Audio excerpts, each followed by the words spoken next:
5 कहानियां जो आपको अपने लक्ष्य तक ले जाने को मजबूर कर देगी। एक बार एक व्यक्ति ने महान फिलोसोफर सुकरात से पूछा कि सफलता का रहस्य क्या है।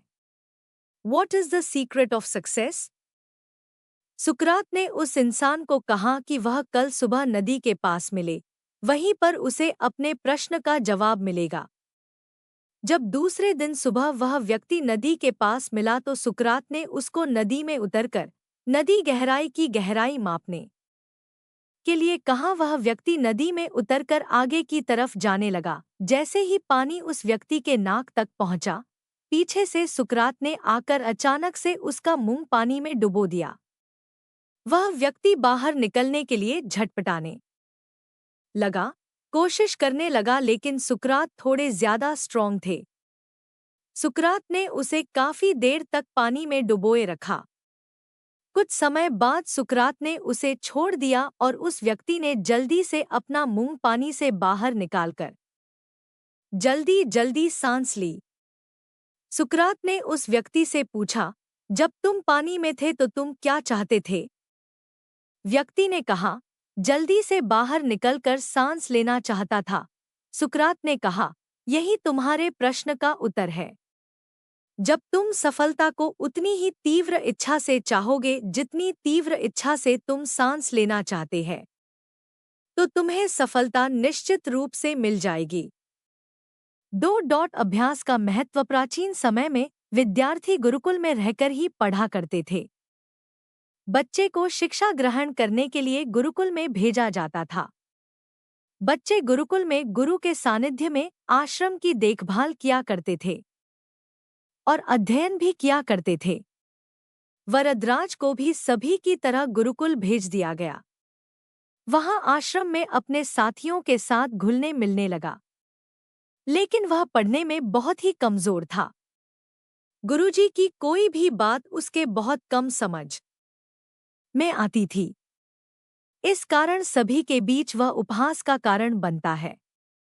उसके सारे साथी अगली कक्षा में चले गए, लेकिन वो आगे नहीं बढ़ पाया। गुरुजी जी ने भी आखिर हार मानकर उसे बोला, बेटा वरदराज, मैंने सारे प्रयास करके देख लिए हैं।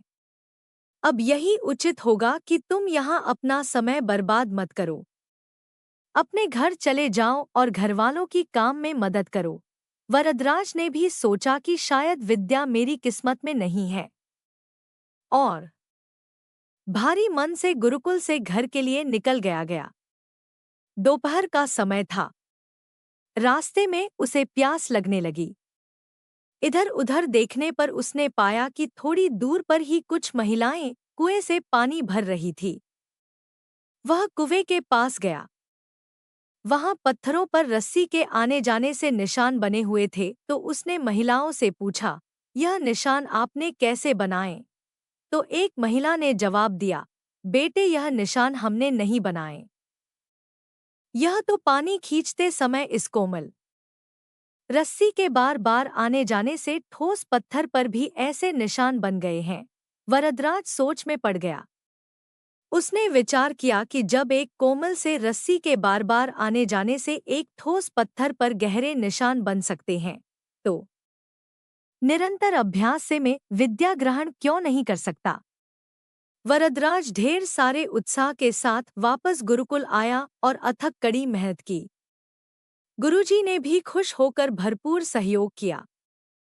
कुछ ही सालों बाद यही मंदबुद्धि बालक वरदराज आगे चलकर संस्कृत व्याकरण का महान विद्वान बना, जिसने लघु सिद्धांत कौमुदी, मध्य सिद्धांत कौमुदी, सार सिद्धांत कौमुदी, गीर्वाणपद मंजरी की रचना की। शिक्षा मोरल। दोस्तों, अभ्यास की शक्ति का तो कहना ही क्या है, यह आपके हर सपने को पूरा करेगी। अभ्यास बहुत जरूरी है, चाहे वो खेल में हो या पढ़ाई में या किसी और चीज में। बिना अभ्यास के आप सफल नहीं हो सकते हो। अगर आप बिना अभ्यास के केवल किस्मत के भरोसे बैठे रहोगे, तो आखिर में आपको पछतावे के सिवा और कुछ हाथ नहीं लगेगा। इसलिए अभ्यास के साथ धैर्य, परिश्रम और लगन रखकर आप अपनी मंजिल को पाने के लिए जुट जाए। 3 अभिनव बिंद्रा, जिद और जुनून ने दिलाया गोल्ड। ओलंपिक में भारत को गोल्ड मेडल मिलने से हर भारतवासी खुशी से झूम उठा। बिंद्रा की जिद और जुनून ने उन्हें इस मुकाम पर पहुंचाया है। बैंकॉक में हुए वर्ल्ड शूटिंग चैंपियनशिप में बिंद्रा की टीममेट रहीं इंटरनेशनल शूटर श्वेता चौधरी ने कहा कि बिंद्रा ने जो कहा वह कर दिखाया। श्वेता मामूली अंतर से ओलंपिक टीम में जगह बनाने में नाकाम रहीं। श्वेता ने बताया कि बिंद्रा ओलंपिक गोल्ड के लिए पिछले 4 साल से अनवरत मेहनत कर रहे थे। बिंद्रा ने जो कहा वह कर दिखाया। ऐसे बदली दुनिया। श्वेता बताती हैं कि एथेंस ओलंपिक के बाद अभिनव के व्यवहार में चेंज आया।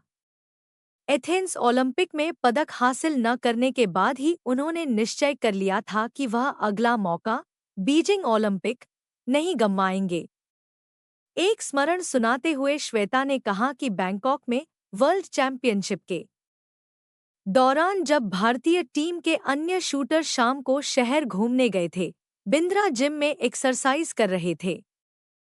शायद अभिनव को एथेंस ओलंपिक में पदक नहीं जीतने का सदमा ऐसा लगा कि उनके व्यवहार में काफी परिवर्तन आ गया। उसके बाद से वह रिजर्व रहने लगे। इसके पहले वह साथियों के बीच आकर हंसी मजाक करते थे। इसके बाद वह लगातार विदेशों में जाकर प्रैक्टिस करते रहे।